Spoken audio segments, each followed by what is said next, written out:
नमस्कार, मी विलास भडे. बुलेटिनची सुरुवात करूयात एका दुर्दैवी बातमीनं. तामिळनाडूमध्ये हेलिकॉप्टरची भीषण अशी दुर्घटना झाली आणि लष्कराच्या हेलिकॉप्टरला हा भीषण अपघात झालाय. या अपघातात 13 जणांचा दुर्दैवी मृत्यू झालाय, तर 3 जण 85% भाजल्याची माहिती समोर आली आहे. 14 पैकी 13 जणांचा अपघातात मृत्यू झाला असून राजनाथ सिंग यांनी बिपिन रावत यांच्या घरी भेट दिलेली आहे. तामिळनाडूमध्ये लष्कराचं हे हेलिकॉप्टर दुर्घटनाग्रस्त झालं. संरक्षण दलाचे प्रमुख जनरल बिपिन रावत देखील हेलिकॉप्टरमधून प्रवास करत होते. सीडीएस बिपिन रावत यांच्यासोबत त्यांच्या पत्नी देखील होत्या आणि हेलिकॉप्टरमध्ये अनेक वरिष्ठ अधिकारी सुद्धा प्रवास करत असल्याचं कळतंय. कोइंबतूरच्या सुलूर आर्मी बेसवरून कुन्नूर इथं जाताना हे MI-17 V5 हेलिकॉप्टर कोसळलं. लष्कराच्या वरिष्ठ अधिकाऱ्यांसह संरक्षण दलाचे प्रमुख जनरल बिपिन रावत आणि त्यांचे कुटुंबीय MI-17 V5 हेलिकॉप्टरमधून प्रवास करत होते. हेलिकॉप्टर दुर्घटनाग्रस्त झाल्यानंतर त्याला आग लागली. घटनास्थळी लगेचच बचाव कार्य सुरू करण्यात आलं. मात्र अपघात झालेलं ठिकाण हे डोंगराळ भागात असल्यानं तिथे पोहोचायला अनेक अडचणी येत होत्या. या दुर्घटनेत आतापर्यंत 13 जणांचा मृत्यू झाल्याचं कळतंय. 3 जणांची प्रकृती गंभीर आहे. बिपिन रावत त्यांच्या पत्नीसह वेलिंग्टनमध्ये एका कार्यक्रमासाठी गेले होते. वेलिंग्टन इथं सशस्त्र दलाचं महाविद्यालय, इथं CDS रावत हे लेक्चर देणार होते. त्यानंतर तिथून कुन्नूरला परतणार होते, कारण त्यांना तिथून दिल्लीला रवाना व्हायचं होतं. मात्र घनदाट जंगलात हा भीषण अपघात झालाय.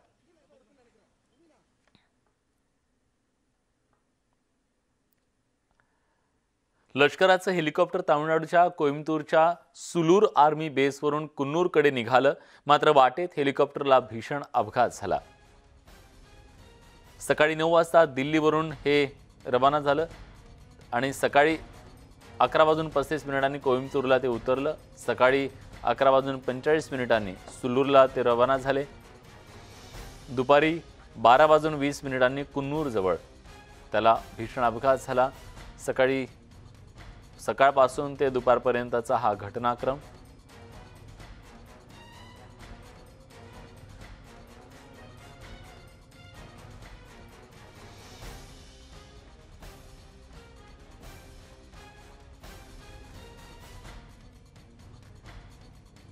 MI-17 V5 ची वैशिष्ट्ये नेमकी काय आहेत, आपण त्याच्यावर सुद्धा एक नजर टाकूयात.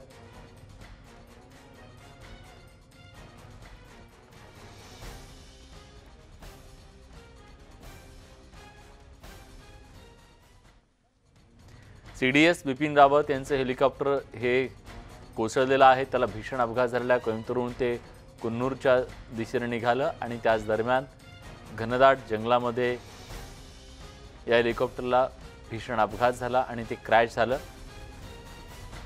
यात आतापर्यंत 13 जणांचा मृत्यू झाल्याचं कळतंय.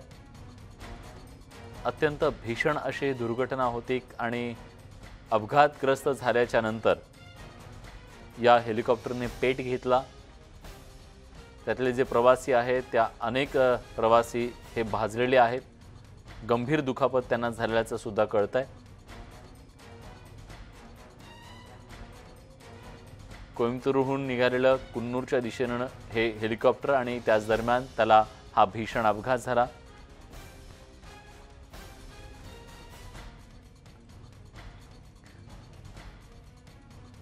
या सगळ्याबद्दल अधिक तपशीलवार माहिती जाणून घेण्यासाठी बोलण्यासाठी आता आपल्या सोबत आहेत निवृत्त ब्रिगेडियर मंगलमूर्ती मसूर. मसूर सर, स्वागत आहे तुमचं. आज जो हा भीषण अपघात झालेला आहे, या अपघाताच्या मागचं नेमकं कारण अजून स्पष्ट होऊ शकलेलं नाहीये. पण इतक्या हाय प्रोफाईल व्यक्ती जेव्हा अशा हेलिकॉप्टरमधून जात असतात तेव्हा स्वाभाविक आहे की त्याच्या सेफ्टीबद्दलच्या सगळ्या गोष्टी पाळल्या गेलेल्या असतील. तुम्हाला काय जाणवतं या अपघातावरून?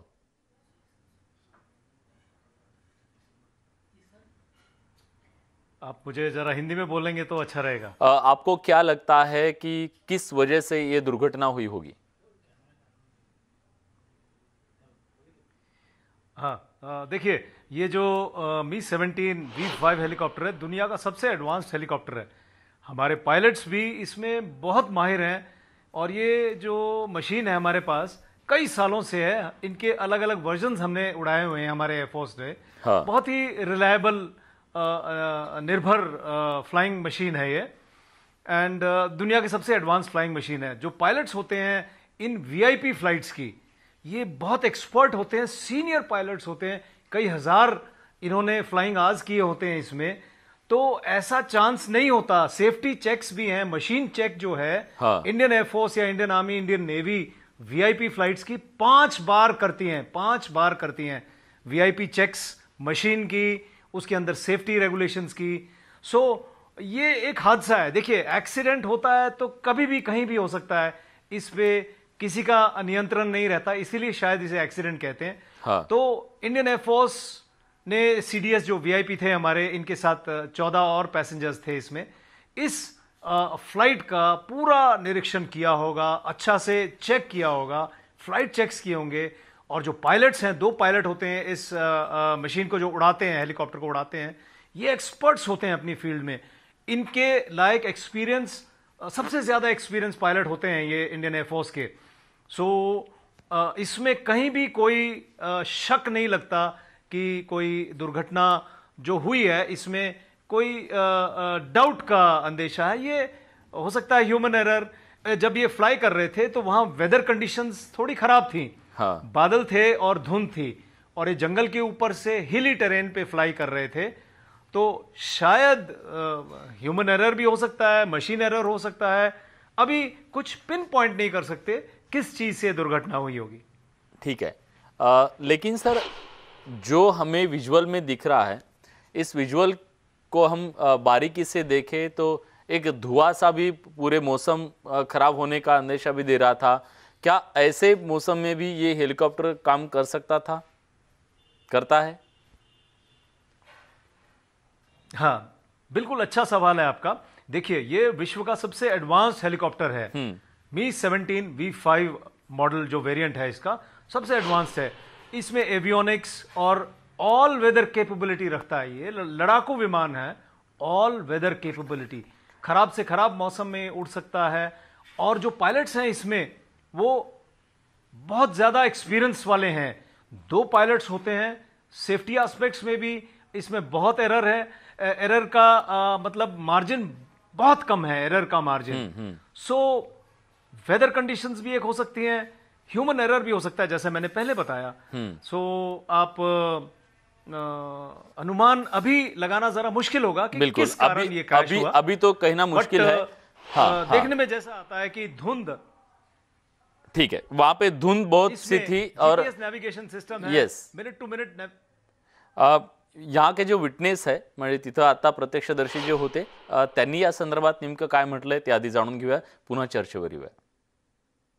நாங்கள் பர்லியரில் காலையில் குளிச்சுட்டு வெளியில் வரும்போது ஹெலிகாப்டர் அப்படியே தாழ்வான நிலமையில் அப்படியே வந்துட்டுருக்குங்க. மிஸ்ட்னாலையா இனி எதனாலன்னு தெரில, ரொம்ப தாழ்வாக வந்துட்டு இருக்குது. கிட்டத்தட்ட நம்ம பூமிக்கும் அதுக்கு ஒரு 2000 அடி டிஃப்ரெண்ட் அவ்வளோதான் இருக்கும். எப்பவுமே ஜாஸ்தி போகும், அன்றைக்கி ரொம்ப கம்மியாக இருக்குது. என்ன கம்மியாக இருக்குன்னு வெளியிலேருந்து வேடிக்கை பார்த்துருந்தோம். வேடிக்கை பார்க்கும்போது ஒரு 30 நிமிஷத்தில் ஃபோன் திடீர்னு என்னென்னு பார்த்தீங்கன்னா, அந்த காட்டேரி லாஸ் ஃபால்ஸுக்கு மேலே அரசு தோட்டக்கலை பண்ணை அங்கே வந்து வண்டி மரத்தில் அடித்து கீழே விழுந்துருக்குங்க. கீழே விழுந்த உடனே தீ பிடிச்சிருக்கு. பக்கத்தில் இருந்த வீட்டு இருக்கவங்களும் அதை பார்த்து அலறி அடித்து எல்லாருமே ஓடிருக்காங்க. ஏன்னா யாருமே பக்கத்து போக முடியாது, தீ பிடிச்சினா ஏதாவது வெடிச்சிருமோ நினச்சிட்டு பயந்துட்டு எல்லாருமே ஓடிருக்காங்க. பக்கத்தில் தண்ணி இல்லை. அது கொஞ்ச நேரத்தில் எல்லாருமே வந்துட்டாங்க. அமைக்கிறதுக்கு எல்லாருமே ஆஃபீஸருங்க, சம்மந்தப்பட்ட அதிகாரிகள் எல்லாருமே வந்துட்டாங்க. तेव्हा प्रत्यक्ष स्थळी तिथे तर काय झालं, प्रत्यक्षदर्शीने सांगितलेलं आहे आपल्याला. त्याचं असं म्हणणं होतं की अचानकपणे इतक्या खाली उंचीवरून का आलं, ते इतक्या कमी उंचीवरून ते का जात होतं याचं आश्चर्य त्यांना वाटलं. क्या वजह होगी सर कि इतने नीचे से वो जा रहा था? क्या वो नीचे उतरने की कोशिश कर रहे होंगे या और कारण हो सकता है? हाँ, देखिए, जैसे इन्होंने बताया कि नीचे आने की कोशिश कर रहा था, शायद पायलट इमरजेंसी लैंडिंग कर रहा होगा, कोई स्नैग हुआ होगा, टेक्निकल स्नैग, जो कि मेरा अंदेशा है। बट इन्वेस्टिगेशन एक्चुअल रिपोर्ट बताएंगे। ब्लैक बॉक्स होता है एक हेलीकॉप्टर में, उसका इन्वेस्टिगेशन कोशिश कर रहा होगा। वो एक्सपीरियंस्ड पायलट की सेफली लैंड करवाएं, वीआईपी हैं ऑन बोर्ड। हो सकता है उसी में जंगल वाला एरिया है, कहीं उस कारण भी, धुंध के कारण दुर्घटना हुई होगी। अभी बोल नहीं सकते, जैसा आई विटनेस बोल रहे हैं कि लो फ्लाई कर रहा था, कोशिश कर रहा था, और उसी समय क्रैश हुआ है, आग लगी है। आग लगने का भीषण कारण यही है, और ज़्यादातर जो हेलीकॉप्टर में फ्यूल होता है हाँ। उससे आग लगने का चांस ज़्यादा होता है। ज़्यादातर जैसा रिपोर्ट में आया है कि बॉडीज़ का जो मिली है उसमें बर्न इंजरीज ज़्यादा हैं। सो दुर्घटना से कम और पेट्रोल और आग से ज़्यादा क्षति हुई होगी, ऐसा मेरा अनुमान है। प्रशांत लीला रामदास आपले दिल्लीचे प्रतिनिधी आता आपल्या सोबत आहेत। प्रशांत, या घटनेच्या संदर्भात आता सैन्य दलाकडून काय माहिती देण्यात आली आहे? महत्वाचं अजूनही सैन्य दलाच्या वतीने कुठलीही माहिती देण्यात आली नाही आहे। माझ्या मागे जर पाहायला भेटतंय ते समोर तिथेच सीडीएस जे आहे, चीफ ऑफ डिफेन्स स्टाफ यांचं निवासस्थान आहे। काही क्षणापूर्वी इथे मनोज नरवणे जे लष्कर प्रमुख आहे, जनरल मनोज नरवणे ते पोहोचलेले आहेत। तर काही क्षणानंतर होऊ शकतं केंद्रीय गृहमंत्री अमित शहा देखील पोहोचतील। अजूनही कुठलीही माहिती अधिकृत सूत्रांनी दिली नाही आहे। केंद्रीय संरक्षण मंत्री राजनाथ सिंग हे संसदेत वक्तव्य देतील अशा प्रकारची माहिती पुढे आलेली आहे। पण महत्त्वाचं म्हणजे जर बघितलं आपण तर त्यांच्या निवासस्थानी जनरल बिपिन रावत यांच्या निवासस्थानी त्यांचे नातेवाईक पोहोचायला सुरुवात झालेली आहे। भोपाळवरून त्यांचे साळे हे देखील येत आहे। त्यांना चीफ ऑफ डिफेन्स स्टाफच्या वतीने माहिती देण्यात आलेली आहे, ते देखील इथे पोहोचत आहे। महत्त्वाचं म्हणजे ज्या पद्धतीची तयारी आहे आणि ज्या पद्धतीची माहिती मिळते की 14 लोकांपैकी 11 जण दगावल्याची माहिती पुढे आहे। काही लोक अति गंभीर आहे। त्याच पातळीवरती आता केंद्रस्थान हे जे संपूर्ण घटनेचं केंद्रस्थान हे आता इथे बिपिन रावत यांचं निवासस्थान झालेलं आहे। आणि महत्त्वाचं म्हणजे सोबतच दिल्लीवरून आर्मी रुग्णालय म्हणजे RR जे रिसर्च अँड रेफरल रुग्णालय आहे आर्मीचं, लष्कराचं, त्यासाठी तिथून एअर ॲम्ब्युलन्स पाठवण्यात आलेली आहे। एअर ॲम्ब्युलन्सवरून जे अति गंभीर रुग्ण आहे त्या सगळ्यांना घेऊन इथे दिल्लीत येणार आहे। त्यानंतर साधारणतः दुपारी इथे केंद्रीय संरक्षण मंत्री राजनाथ सिंग देखील येऊन गेले होते। आणि त्यानंतर आता एक आर्मीचे अधिकारी देखील इथे पोहोचत आहे। मोठ्या प्रमाणात इथे बंदोबस्त आहे। दिल्ली पोलीस देखील इथे तैनात करण्यात आलेले आहे। काही ठिकाणी रस्ता आता ब्लॉक करण्याची आलेला आहे। सोबतच हा संपूर्ण परिसर जर बघितला तर हा पूर्ण लष्कराचा परिसर आहे। माझ्या उजव्या बाजूला जर बघितलं आपण तर डिफेन्सचे कार्यालय आहे, डाव्या बाजूला एअरफोर्सचं कार्यालय आहे। आणि त्या दरम्यान इथे कामराज रोडवरती इथे 3 नंबर हे जे निवासस्थान आहे हे जनरल बिपिन रावत यांचं आहे। आणि महत्त्वाचं म्हणजे जर बघितलं सुरक्षित अशा प्रकारचे निवासस्थान आहे। जर आपल्याला पाहायला मिळते मोठ्या संख्येने इथे गर्दी देखील आहे, प्रसार माध्यमांची गर्दी आहे। आणि सोबतच जर बघितलं आपण महत्त्वाचं म्हणजे या सगळ्या पार्श्वभूमीवरती हे अतिशय महत्त्वाचं आहे, जी घटना झाली आहे ती घटना अतिशय दुर्दैवी आहे। पण या संदर्भात या संदर्भात कोणीही अधिकृतपणे अजूनही माहिती दिली नाहीये। पण ज्या पद्धतीने माहिती सूत्रांची मिळत आहे या संदर्भात आता केंद्रीय मंत्रिमंडळाची सायंकाळी 6:30 वाजता केंद्रीय मंत्रिमंडळाच्या सुरक्षा समितीची बैठक आहे। त्या बैठकीमध्ये देखील या संदर्भात विस्ताराने चर्चा करण्यात येईल। दरम्यानच्या काळात शिवसेनेचे नेते विनायक राऊत यांनी आरोप केला आहे की यामध्ये कुठली घातपात असण्याची शक्यता आहे, त्यामुळे या संपूर्ण प्रकरणाची चौकशी करण्याची काळाची गरज आहे। आणि या चौकशी करून या संदर्भात संपूर्ण खुलासे करावे असं देखील म्हणण्यात आलेलं आहे। सोबतच या संदर्भात आता राजनाथ सिंग काय बोलतात हे देखील पाहणं महत्त्वाचं ठरणार आहे। ज्या पद्धतीनं आज केंद्रीय मंत्रिमंडळाची बैठक झाली त्या बैठकीमध्ये राजनाथ सिंग यांनी पंतप्रधान नरेंद्र मोदी यांना संपूर्ण घटनेची माहिती मंत्रिमंडळाच्या बैठकीच्या दरम्यान दिली होती। त्यानंतर राजनाथ सिंग तिथून साऊथ ब्लॉक इथे असलेल्या त्यांच्या रक्षा मंत्रालयाच्या कार्यालयात पोहोचले। तिथे जाऊन त्यांनी आपल्या ज्येष्ठ अधिकाऱ्यांसोबत चर्चा केली। आणि ज्या पद्धतीची माहिती मिळते की DNA टेस्ट सध्या सुरू झालेले आहे। सगळ्या जे आहेत जे मृतदेह आहेत, कारण की जेवढ्या स्तरावरती जे जळालेले आहेत की त्याच्यावरून त्यांची ओळख करणे कठीण आहे। साधारणतः 11 मृतदेह आहे सध्या जी माहिती पुढे आलेली आहे। त्या मृतदेहांची अशा प्रकारची परिस्थिती आहे की त्यांची ओळख पटवणं कठीण आहे। त्यामुळे DNA टेस्ट सध्या सुरू आहे असल्याची माहिती केंद्रीय संरक्षण मंत्रालयाच्या सूत्रांनी दिलेली आहे। सोबतच यामध्ये जर बघितलं आपण 8:47 टेक ऑफ झालं होतं दिल्लीवरून विमान। त्यानंतर सुल्लूर इथे 11:34 पोहोचलं। पुन्हा टूक ऑफ म्हणजे परत येण्याकरिता हे जे हेलिकॉप्टर 11:48 उडालं। आणि त्यानंतर जवळपास 12:22 मिसिंग रिपोर्ट आली आहे हेलिकॉप्टरची, मिग 17ची।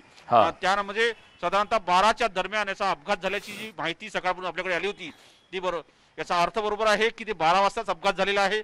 आणि ज्या पद्धतीनं माहिती मिळते की ही सगळी जी एक्झॅक्ट लोकेशन आणि टाइमलाईन जी आहे हे केंद्रीय हवाई दलाच्या वतीने केंद्रीय हवाई दलातील जे सूत्र आहे त्यांच्या वतीने माहीत झालेलं आहे. त्यामुळे आता अत्यंत महत्त्वाची बैठक केंद्रीय मंत्रिमंडळाच्या सुरक्षा विषयक समितीची होणार आहे. होऊ शकतं त्या पद्धतीने माहिती मिळते की चर्चा अशी आहे की प्राथमिक चर्चा आहे की कोणीही बचावलेलं नाही आहे अशी सध्या चर्चा सुरू झालेली आहे. बरं, ठीक आहे, बघूया याच्याबद्दलची अधिकृत माहिती नेमकी काय समोर येते. धन्यवाद तुम्ही दिलेल्या सगळ्या सविस्तर माहितीबद्दल. हेलिकॉप्टरचा भीषण अपघात झाल्याचं प्रत्यक्षदर्शीनं पाहिलं आणि मोठा आवाज झाल्याचं सुद्धा त्यानं सांगितलंय. काय ते नेमकं म्हणतायत जाणून घेऊयात. தட்டார்னு ஒரு சவுண்டு வந்துச்சு. நான் நினச்சேன் கரண்ட் போஸ்ட்டு தான் இங்கே சாயுதுன்னு சொல்லி நான் லாக்னு கீழே போனேன். கீழே போனால் புகை குபு குபுன்னு புகை துகு துகுன்னு எரியுது. அது மரத்தில் அடிப்பட்டு வரையிலே எரிஞ்சு தான் வந்துச்சு. நான் கொஞ்சம் கீழே நின்று பார்த்தேன். வந்து தட்டார்னு மரத்தை உடைச்சிக்கிட்டு கீழே சாய்ஞ்சி. ஒருத்தர் மட்டும் கண்ணால் பார்த்தேன், அப்படியே உருவம் எரிஞ்சு அப்படியே வந்து சாயுதாரு. தண்ணி வரலன்ட்டு பைப்பு கட்டிட்டு இருந்தோம் 2 பேரும். அப்போ சரியான சத்தத்தில் ஒரு ஹெலிகாப்டர் வந்துச்சு. வந்து கொஞ்சம் ஒரு 10 ஸ்டெப்பு 15 ஸ்டெப்பு தான் கீழே போனிச்சு. டமால்னு ஒரு சவுண்டு வந்துச்சு, அவ்வளோதான். நெருப்பு நெருப்பு பிடிக்க ஆரம்பிச்சிருச்சு. உடனே நாங்கள் பக்கத்தில் உள்ளவங்களுக்குலாம் இன்ஃபர்மேஷன் கொடுத்து கீழே ஆஃபீஸ்க்குலாம் இன்ஃபர்மேஷன் கொடுத்துட்டோம். तर प्रत्यक्ष घटनास्थळावरून आमचे CNN न्यूज 18चे प्रतिनिधी पहिल्यांदा पोहोचले. त्यावेळी त्यांनी नेमकी काय माहिती दिली जाणून घेऊयात.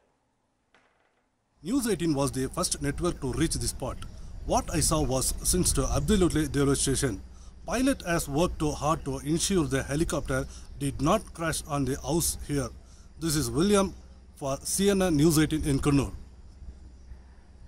बिपिन रावत आणि त्यांच्या पत्नी या हेलिकॉप्टरमधून प्रवास करत होत्या. दरम्यान रावत यांच्या पत्नी मधुलिका रावत यांच्या भावाशी संवाद साधला आमच्या प्रतिनिधींनी. ऐकूयात. हमारे साथ इस वक्त बात करने के लिए CDS विपिन रावत के साले यशवर्धन सिंह जी हैं.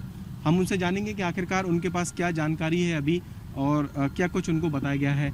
सर, आपके पास अभी तक क्या जानकारी आई है इस हादसे से जुड़ी हुई? सर, हमारे पास तो कोई अभी ऑथेंटिक जानकारी नहीं आ पाई है, लेकिन जहाँ तक हमको जो न्यूज़ आई है और जो लोग कोऑर्डिनेट कर रहे हैं, अभी आर्मी वाले हम कोऑर्डिनेट कर रहे हैं, तो उन्होंने हमको बुलाया है जल्दी आप आ जाइए फ़्लाइट से. तो हम फ़्लाइट से जा रहे हैं तो दिल्ली. हमारी माँ हैं शहडोल की, उनको भी वो फ़्लाइट से लेके आएंगे, वो जबलपुर से. वो माँ हमारी कल पहुँचेंगी, दिल्ली पहुँचेंगी. और हम लोग आज शाम को सोच रहे हैं निकलने के लिए. हमारे पास जो है टाइम है शाम का, वो निकल जाएंगे, हम दिल्ली जाएंगे. अभी तक कोई जानकारी आपको हादसे से जुड़ी हुई दी गई है क्या? किस तरह की स्थिति है अभी और हादसा कैसे हुआ इस बारे में क्या? सर, अभी तक कोई भी जानकारी हम लोग को ऑथेंटिक नहीं मिली है, पर जो हम लोगों ने टीवी में जो देखा, हादसा देखा, ये लगता है कि कुछ बहुत बुरी घटना है ये.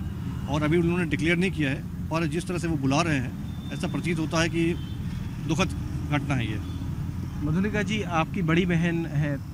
मधुलिका रावत जी हमारी सगी बहन है और 3 साल बड़ी है हमसे. उनसे आप लोगों की बातचीत कब हुई? आखिरी बार बातचीत कब हुई थी उनसे? कल शाम को हमारी बात हुई थी उनसे. उन्होंने हमें बताया था कि आज 8 तारीख को वो और जिया जी हमारे जाने वाले हैं किसी खास कार्यक्रम में. ये लोग डिक्लेयर नहीं करते हैं कि कार्यक्रम कहाँ होगा, पर कहीं न कहीं जाते रहते हैं. तो ये चूँकि सीक्रेट होता है, जब ये लौट के आते हैं तब मालूम पड़ता है कि कहाँ गए थे ये.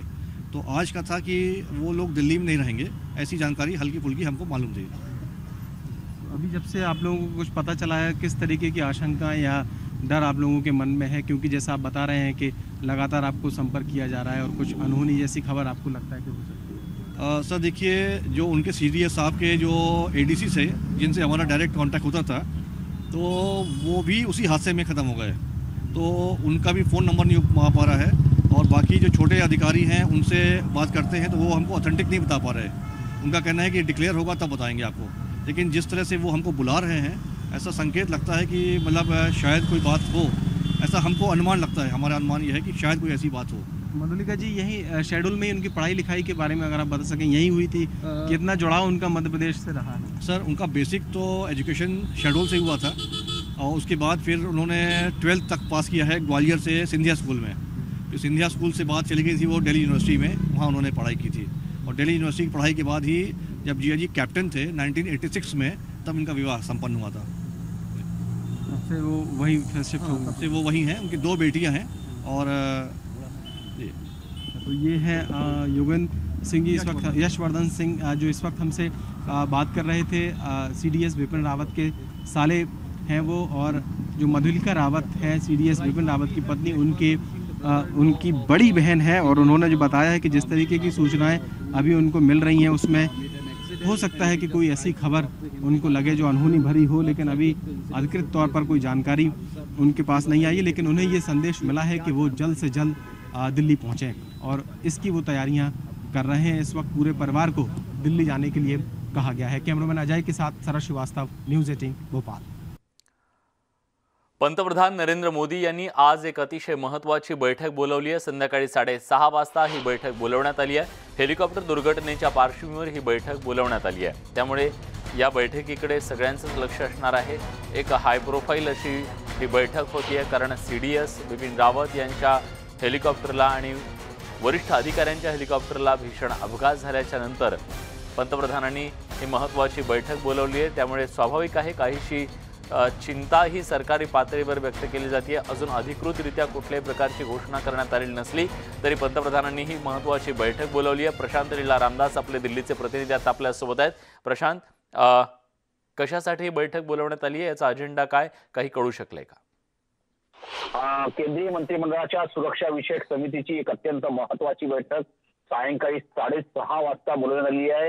ही बैठक पंतप्रधानांच्या निवासस्थानी म्हणजे पंतप्रधान नरेंद्र मोदी यांच्या निवासस्थानी 7 लोककल्याण मार्गावरती होणार आहे। या बैठकीमध्ये केंद्रीय संरक्षण मंत्री राजनाथ सिंग, त्यानंतर हवाई दल वाहतूक प्रमुख BP चौधरी, त्यानंतर लष्कर प्रमुख मनोज नरवणे यांच्याशिवाय बघेरिया जी जलसेना प्रमुख आहे उपस्थित राहतील। यानंतर डिफेन्स सेक्रेटरी उपस्थित राहतील। नेहमीप्रमाणे या बैठकीला CDS विपिन चौधरी देखील उपस्थित राहत असे, पण आता त्यांचा अपघात झाला त्यामुळे ते उपस्थित राहत नाही। आणि या साधारणतः अत्यंत महत्त्वाची सुरक्षा विषयक समितीच्या संदर्भातली निर्णय घेणारी ही अत्यंत महत्त्वाची बैठक आहे। या बैठकीतून होऊ शकतं की विपिन रावत यांच्या जागेवर आता कोणाची नियुक्ती करावी या संदर्भात चर्चा होण्याची शक्यता आहे। कारण की ज्या पद्धतीने वृत्त पुढे येते की 14 लोकांपैकी 13 लोक दगावलेले आहेत, त्यांची ओळख पटवण्यासाठी DNA चाचण्या देखील केली जात आहे। आणि एका महिलेचा मृतदेह पुढे आलेला आहे, नाम मृतदेह आहे तो विपिन रावत यांच्या पत्नीचा आहे, अशा प्रकारची माहिती पुढे आलेली आहे। ही सूत्रांची माहिती आहे। त्यापैकी 14 पैकी 13 जण दगावल्याची त्यांचे मृत्यू झाल्याची माहिती पुढे आलेली आहे आणि त्यांचे शव आणि त्यांचे मृतदेह पुढे आहे, त्यांची DNA चाचणी केली आहे। या सर्व पार्श्वभूमीवरती राजनाथ सिंग जे आहे उद्या संसदेमध्ये या संदर्भात महत्वाचं म्हणजे या संदर्भात वक्तव्य देण्याची शक्यता व्यक्त केली जात आहे। आज वक्तव्य देण्याबद्दल बोललं जात होतं आणि पण या जर बघितलं हे अत्यंत महत्वाचं आहे की 6:30 वाजता पंतप्रधान नरेंद्र मोदी यांच्या निवासस्थानी अत्यंत महत्वाची बैठक होत आहे। निश्चितच तुम्ही या बैठकीवर नजर ठेवून राहा, त्याच्या संदर्भातले अपडेट्स आम्ही तुमच्याकडून वेळोवेळी घेत राहू। तुर्तास धन्यवाद तुम्ही दिलेल्या सगळ्या सविस्तर माहितीबद्दल। आपल्यासोबत याबद्दल बोलण्यासाठी निवृत्त ब्रिगेडियर मंगलमूर्ती मसूर सर जोड़े गेलेले आहेत। मसूर सर, ऐसी दुर्घटना जब होती है तो कैसे इस पे काम किया जाता है, बचाने की कोशिश कैसे की जाती है, एयरफोर्स का क्या प्लान रहता है ऐसी घटना के बाद?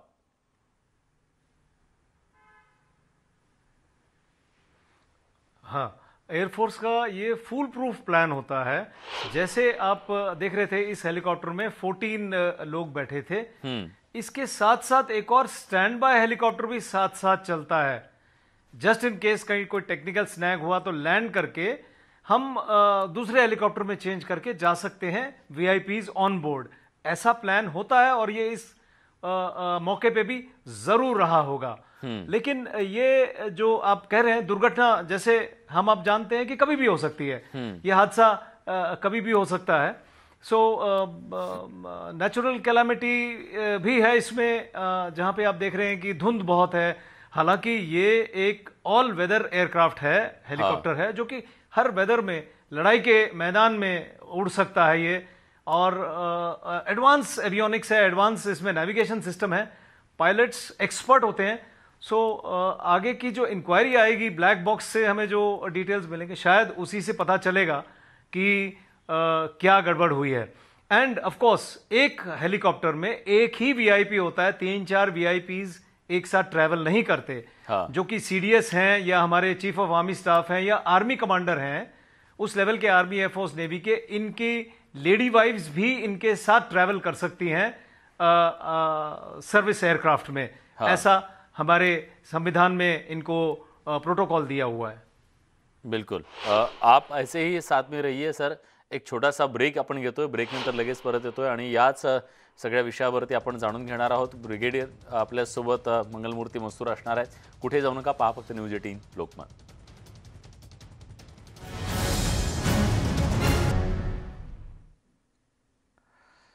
ब्रेकनंतर तुमचं पुन्हा एकदा स्वागत। एक अत्यंत दुर्दैवी अशी भीषण दुर्घटना, हेलिकॉप्टर दुर्घटना झाली आणि त्यामध्ये आपण बघतोय की बिपिन रावत हे सुद्धा प्रवास करत होते, पण त्याच्याबद्दल जी माहिती येते त्यानुसार या हेलिकॉप्टरमध्ये प्रवास करणारे 13 जण मृत्युमुखी पडल्याचं कळतंय। या सगळ्याबद्दल आपण बोलतोय। ब्रिगेडियर आता आपले निवृत्त ब्रिगेडियर मंगलमूर्ती मसूर आपल्यासोबत जोडले गेलेले आहेत। मसूर सर, जब ऐसा वाकया होता है, ऐसी दुर्घटना होती है, तो रेस्क्यू ऑपरेशन कैसे किया जाता है?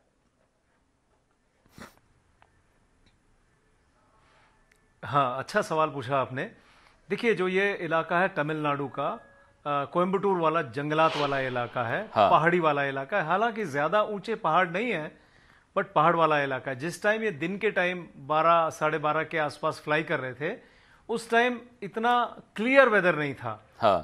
बादल थे, धुंध थी और लैंड नेविगेशन में हो सकता है दिक्कत आ सकती है। लेकिन ये जो हेलीकॉप्टर है, इसमें नेविगेशन के सारे टूल्स अवेलेबल हैं। ये विश्व का नंबर 1 हेलीकॉप्टर है जो कि मतलब हर चीज में क्षमता रखता है। नेविगेशन में, आर्मामेंट में, फ्लाइट में। इसमें डबल इंजन भी है। यानी एक इंजन अगर फेल हो जाए तो दूसरा इंजन उसे सेफ्टी से ले जाता है। अभी जैसा कि हमें लगा था कि वो पायलट खुद ही इमरजेंसी में था, जैसे हम लोग आई विटनेस के माध्यम से सुन रहे थे कि वो उन्होंने कोशिश की हेलीकॉप्टर नीचे लाने का। नीचे लाने में क्या होता है, ये लैंड करते हैं एंड बैकअप हेलीकॉप्टर एक आता है पीछे पीछे साथ साथ। कोई स्नैग हो जाए तो उस हेलीकॉप्टर में बैठ के जाते हैं, जैसा मैंने आपको पहले भी बताया। सो कोशिश ये की होगी पायलट ने कि इसे सेफ्टी से लैंड करवाएं एंड वीआईपीज को दूसरे हेलीकॉप्टर में शिफ्ट करें और वो आगे की जर्नी अपनी शुरू करें। लेकिन उसी दौरान ये दुर्घटना हुई है। अब आर्मी, एयरफोर्स, नेवी जब भी ऐसे कोई मिशन होते हैं या हमारे युद्ध वाले मिशन होते हैं, तो हमारे जो प्लेटफॉर्म्स होते हैं, हेलीकॉप्टर एक प्लेटफॉर्म है, इस पे कड़ी नजर रहती है। कहीं दुर्घटना हुई तो हम इस पे तुरंत रिएक्ट करते हैं सेफ्टी के लिए, मदद के लिए। सो वो सेफ्टी आई होगी। 10-15 मिनट लगे होंगे उस चीज को इंप्लीमेंट करने में, जो कि बिल्कुल जायज है ऐसे माहौल में, ऐसे टाइम में। आप देख रहे हैं इसमें विलेजर्स का सबसे पहला रिएक्शन है। पुलिस वाले भी दिखा रहे हैं, आर्मी कर्मी भी दिखा रहे हैं, हथियार के साथ दिख रहे हैं। सो ये रिएक्शन बड़ा जल्दी हुआ है। लेकिन दुर्घटना ऐसी हुई है जिसमें हेलीकॉप्टर में आग लग गई है, भीषण आग लग गई है। ज्यादातर जो बॉडीज मिली है उसमें बर्न इंजरीज हैं। सो उस कारण शायद हो सकता है कि हादसा ज्यादा बड़ा हो गया है। रिएक्शन टाइम हमारे फोर्सेस में, आर्मी, एयरफोर्स, नेवी, तीनों में बहुत ही शॉर्ट रहता है और तैयारी के साथ चलते हैं। स्पेशली वीआईपी फ्लाइट्स में एंड युद्ध वाले में, लड़ाई के मौके में तो 100% तैयारी रहती है। वीआईपी फ्लाइट्स में भी सिमिलर इसी तरह की तैयारी रहती है। कोई हादसा हुए तो उसे कैसे बचाया जाए। सर, एक बात इसमें यह भी है कि वेदर कंडीशन तो अच्छी नहीं थी, वो दिख रहा है। तो ऐसे वेदर कंडीशन में फ्लाई की परमिशन कैसे दी होगी, इसके ऊपर भी कुछ सवाल लग सकते हैं। बिल्कुल नहीं। देखिए, जैसा मैंने आपको पहले बताया, ये जो हेलीकॉप्टर है ऑल वेदर कंडीशंस में उड़ सकता है। पानी गिर रहा हो, बर्फ गिर रही हो, आंधी तूफान हो, ये हेलीकॉप्टर्स हमारे ग्लेशियर में उड़ते हैं। और इन्होंने बहुत अच्छा सर्विस प्रोवाइड किया है हमें, इंडियन आर्मी, एयरफोर्स, नेवी तीनों में। खराब से खराब मौसम में ये मिशन रिलायबिलिटी, यानी जो हमने काम पूरा करना है उसमें चूक ना हो, ऐसी मशीनें हैं ये। सो इनको कोई ऐसा परमिशन नहीं चाहिए होता कि ये खराब वेदर में उड़ सके। इनके पास ऑलरेडी ये लेस्ड हैं, उन चीजों में उड़ने की इनकी तैयारी है। पायलट्स भी ट्रेंड हैं, मशीन भी तैयार है, और जो सपोर्ट सिस्टम है, यानी कि जो एयर ट्रैफिक कंट्रोलर है और इनके लैंडिंग हेलीपैड वगैरह हैं, ये सारे बैड वेदर कंडीशंस में भी फंक्शन कर सकते हैं। देखिए, ये हम विश्व के नंबर 2 या 3 पे हमारी सशस्त्र सेनाएं हैं, तो हम इन चीजों में कहीं चूक नहीं कर सकते। हमारे पास मशीनें, मैन पावर, ये सारा बैड वेदर को झेलने के क्षमता रखता है। ऐसा भी आरोप हो रहा है अभी कि ये कोई सिर्फ एक्सीडेंट नहीं है, और भी कुछ हो सकता है, ऐसे भी कुछ लोगों का कहना है। क्या आपको लग रहा है इसमें ऐसा दूसरा भी कुछ हो सकता है? देखिए, ये सारा स्पेकुलेशन होगा। आप जो बोल रहे हैं, मैं भी जो बोल रहा हूं, ये सारा स्पेकुलेशन हो सकता है। क्योंकि हमारे पास ठोस प्रूफ नहीं है। ठोस प्रूफ तभी मिलेंगे जब हम ब्लैक बॉक्स की जो उसको रीड करेंगे, उसमें क्या हुआ है, उससे पता चलेगा। हालांकि देखिए, ऐसा मन में सबके वो होगा कि सैबोटाज हुआ होगा, दुश्मन ने कोई एक्शन किया होगा या टेररिस्ट एक्टिविटी होगी। ये जहां तक मेरा अंदेशा है, जो मशीन है, जो इसको फ्लाई करते हैं, इसके साथ जो डील करते हैं, ये 5 बार चेक किए जाते हैं वीआईपी फ्लाइट से पहले, या कोई भी हम जो लड़ाई का मिशन अंडरटेक करते हैं उससे पहले 5 बार इसको चेक किया जाता है। जैसा कि हम बारिश 2-3 बार बारिश में हम जाते हैं तो 2-3 बार चेक करते हैं रुकी कि नहीं रही। उसी तरह से ये मशीन को 5 बार चेक किया जाता है। सेफ्टी रेगुलेशंस, मैल फंक्शनिंग, एंड इस मशीन में डबल सिस्टम है। एक सिस्टम फेल हुआ तो दूसरा सिस्टम टेक ऑन करता है। खरं म्हणजे खूप काळजी घेतली जाते या सगळ्यामध्ये, आणि सुरक्षेच्या दृष्टीने सुद्धा अनेक उपाययोजना त्याच्यामध्ये असतात, तरी सुद्धा अपघात झालेला आहे। धन्यवाद सर, तुम्ही न्यूज 18 लोकमतशी अगदी सविस्तरपणे बोललात त्याबद्दल। सीडीएस बिपिन रावत यांच्या हेलिकॉप्टरला अपघात झाल्यामुळे त्यांच्या पैतृक गावामध्ये सध्या शांतता पसरली आहे। त्यांचं संपूर्ण कुटुंबीय चिंतातूर झाले। तिथला आढावा घेतला आमच्या प्रतिनिधींनी। इस समय हम मौजूद हैं सीडीएस विपिन रावत के पैतृक गांव, जो कि बिरमोली खाल के सैण गांव में इस समय मौजूद हैं। वो इनका पैतृक घर है, जो तस्वीरों में आप देख सकते हैं। ये यहीं पर बचपन में वो रहा करते थे, और अब वर्तमान स्थिति में उनके परिवार के कुछ सदस्य यहाँ पर रहते हैं। उनके चाचा चाची और उनके जो भाई हैं वो यहाँ पर रहते हैं। इसके अलावा जो गांव है पूरी तरह से खाली हो चुका है, लेकिन उनका जो परिवार है, जो उनका कुनबा है, वो आज भी यहाँ पर बसा हुआ है, वो यहाँ पर रहते हैं। इसके अलावा अब उनके परिवार को सूचना मिल चुकी है कि जिस तरीके से जो घटना हुई है उसकी जानकारी उनको है, टीवी के माध्यम से उनको जानकारी है, और काफ़ी दुखी वो हैं इस चीज़ से, और वो पल पल की अपडेट ले रहे हैं टीवी के जरिए कि क्या पूरी घटना हुई है, किस तरीके से विपिन रावत के हाल हैं इस समय। तो इस समय हम मौजूद हैं उनके गाँव में, और पल पल की अपडेट आपको बताते रहेंगे। अनुपम भारद्वाज, न्यूज़ 18, कोटद्वार। यासोबत बुलेटिनमध्ये एक छोटासा ब्रेक घेतोय, कुठे जाऊ नका, पहा फक्त न्यूज 18 लोकमत।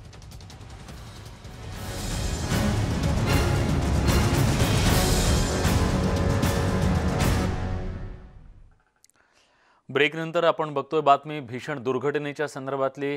सीडीएस बिपिन रावत यांच्यासह लष्कराचे अनेक अधिकारी ज्या हेलिकॉप्टरमधून प्रवास करत होते, त्या हेलिकॉप्टरला भीषण अपघात झाला, आणि या अपघाताने संपूर्ण देश सुन्न झालेला आहे। या सगळ्याबद्दल बोलण्यासाठी मसूर सर आता आपल्या सोबत आहेत, निवृत्त ब्रिगेडियर। मसूर सर, 14 में से 13 लोग आज हमने गंवाए हैं। अभी ये खबर जो आ रही है, देश के लिए ये कितना बड़ा नुकसान है?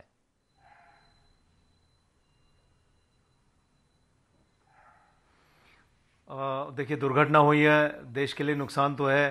अभी इसमें वीआईपी थे सारे हमारे, सीडीएस साहब, उनकी धर्मपत्नी, और साथ में उनके स्टाफ ऑफिसर्स, उनके साथ जो कमांडोज होते हैं, अच्छे गिने चुने लोग थे जो कि इस हेलीकॉप्टर में शामिल थे। एंड दुर्घटना से ऑफ कोर्स आग लगने पे हमने कई सारी जानें गंवाई हैं।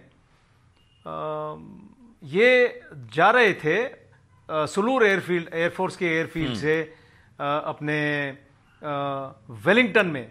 वेलिंगटन हमारा सैन्य प्रशिक्षण केंद्र है, जहां पे स्टाफ कॉलेज करते हैं। आर्मी में जो सीनियर ऑफिसर्स बनने वाले होते हैं, आर्मी, एयरफोर्स, नेवी के, ये यहाँ प्रशिक्षण लेते हैं। 1 साल का प्रशिक्षण होता है, और यहाँ पे लगभग 70 से 80 विदेशी ऑफिसर्स होते हैं। विदेशी आर्मी, एयरफोर्स, नेवी के, यूएसए के 10 ऑफिसर्स होते हैं। ये सब परिवार रहते हैं और 1 साल का यहाँ पे प्रशिक्षण करते हैं लड़ाई के क्षेत्र का। सो जनरल रावत साहब और उनकी टीम यहाँ पे जा रही थी इन नुमाइंदों को, इन सीनियर ऑफिसर्स को एड्रेस करने, इनसे वार्तालाप करने, इन्हें एड्रेस करने। सो इसी बीच ये दुर्घटना हुई है। बिल्कुल। आता आपल्यासोबत ब्रिगेडियर हेमंत महाजन सर सुद्धा जोडले गेलेले आहेत। महाजन सर, अत्यंत दुर्दैवी, दुःखद अशी ही घटना, सगळ्यांच्याच काळजाला चटका लावून जाणारी, तुम्ही या अपघाताकडे कसं पाहताय? काय झालं असू शकतं त्यावेळी? आताच मी ऐकत होतो की तुमचे रिपोर्टर सांगत होते की जनरल रावत हे जे डिफेन्स सर्व्हिसेस स्टाफ कॉलेज जे वेलिंग्टन मध्ये आहे त्या तिथल्या विद्यार्थ्यांशी बोलण्याकरता जात होते। हे मेजरच्या रँकचे विद्यार्थी असतात आणि तिथे मी सुद्धा 1 वर्षाचा कोर्स केलेला आहे आणि जसं त्यांनी म्हटलं 70-80 वेगवेगळ्या परदेशातले सुद्धा अधिकारी तिथे येतात आणि हा अतिशय महत्वाचा असा कोर्स समजला जातो। जोपर्यंत प्रश्न अपघात कसा झाला याचा आहे की कोइंबतूरला ते विमानतळावर उतरलेले होते आणि तिकडनं ते बाय हेलिकॉप्टर जात होते आणि हेलिकॉप्टर हे कुन्नूरला जिथे ते उतरणार होते तिथे उतरायच्या आधी हा अपघात झालेला आहे। तर कुठल्याही अपघाताची 4 मोठी कारणं असू शकतात। एक तर पायलटनी केलेली चूक, म्हणजे नको ते इन्स्ट्रुमेंट दाबलं आणि त्याच्यामुळे तो अपघात झाला, किंवा दुसरा हवामानामध्ये एकदम बदली, म्हणजे एकदम धुकं आलं, एकदम वादळ आलं किंवा असं काही आलं। तर अशा सध्याच्या याच्यामध्ये अशी बातमी येत होती की तिथे धुकं पुष्कळ होतं, तर ते कारण आहे की नाही हे आपल्याला नंतर बघावं लागेल। तिसरं असतं मेकॅनिकल फेल्युअर, म्हणजे त्या विमानात हेलिकॉप्टरचा एखादा महत्वाचा हिस्सा पुर्जा हा बंद पडला, म्हणजे खास तर रोटर बंद पडलं, इंजिन बंद पडलं। परंतु मी 17 जे हेलिकॉप्टर आहे त्याला 2 इंजिन असल्यामुळे तो धोका जरा कमीच आहे। आणि चौथा आणि शेवटचा जो आहे कारण असू शकतं ते म्हणजे घातपात। कुठल्या तरी देशाच्या शत्रूंनी, चीननी किंवा पाकिस्ताननी किंवा त्यांच्या हस्तकानी हेलिकॉप्टरमध्ये काहीतरी गडबड केली, पेट्रोलमध्ये काहीतरी मिसळलं, त्याच्या रोटरमध्ये काहीतरी टाकलं, एखादा नट लूज करून टाकला। आपण हिंदी सिनेमात बघितलं असेल की कशा प्रकारचे घातपात केले जातात, तर ती शक्यता आहे। तर आता ही एन्क्वायरी सुरू आहे आणि याच्यामध्ये या 4ही गोष्टींवरती लक्ष दिलं जाईल आणि जे नेमकं असेल ते शोधलं जाईलच। परंतु जर घातपात असेल तर मला फक्त 2च मुद्दे मांडायचे असेल की जी शक्यता पुष्कळ आहे, ज्यांनी घातपात केला त्याला अर्थात पकडावं लागेल, त्याला शिक्षा द्यावी लागेल। आणि या घातपाताच्या पाठी जर कुठला देश असेल, म्हणजे खास तर चीन आणि पाकिस्तान, तर त्यांना सुद्धा जशाच तसं असं उत्तर द्यावं लागेल। कारण जर आपल्या हेलिकॉप्टरचा तर ऍक्सिडेंट होऊ शकतो अनेक कारणामुळे, तर तसा त्यांच्या सुद्धा हेलिकॉप्टरला हा होऊ शकतो। आणि वेळोवेळी अशा प्रकारच्या पद्धती वापरलेल्या सुद्धा आहेत।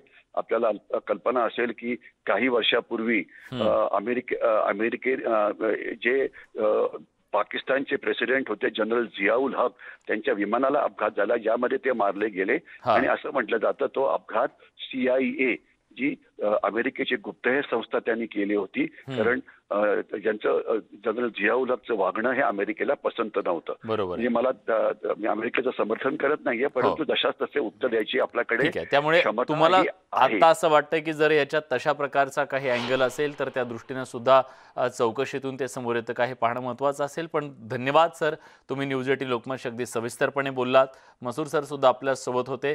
सर तुमचे सुद्धा धन्यवाद।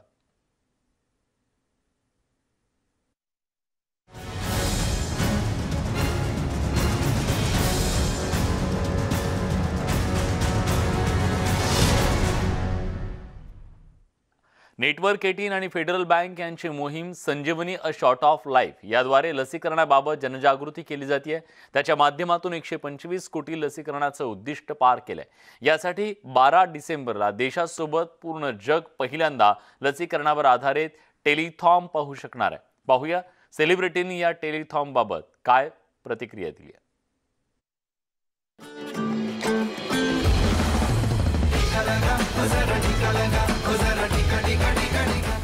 मैं मुबारक देती हूँ नेटवर्क 18 को और फेडरल बैंक को जो इस वक्त संजीवनी मूवमेंट लाए हैं शॉर्ट ऑफ लाइफ में।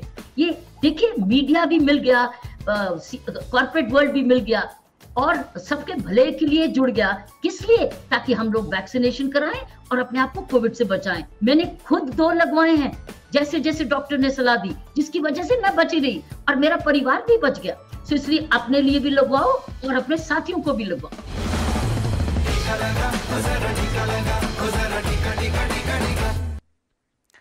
तेव्हा कोरोनाच्या या संकट काळामध्ये आपल्याला कोरोनापासून 2 हात दूर राहायचा असेल तर आपल्याला मास्क वापरावा लागेल, आपले हात सॅनिटायझरनं धुवावे लागतील, गर्दीपासून दूर जावं लागेल आणि सगळ्यात महत्त्वाचं, तुम्ही लस घेतली नसेल तर लस त्वरित घ्या. दोन्ही डोस अतिशय महत्त्वाचे आहे. यासोबत बुलेटिनमध्ये आपण इथेच थांबतोय, पण सगळ्या महत्त्वाच्या घडामोडींसाठी तुम्ही न्यूज 18 लोकमतच्या YouTube चॅनलला सबस्क्राईब करायला विसरू नका.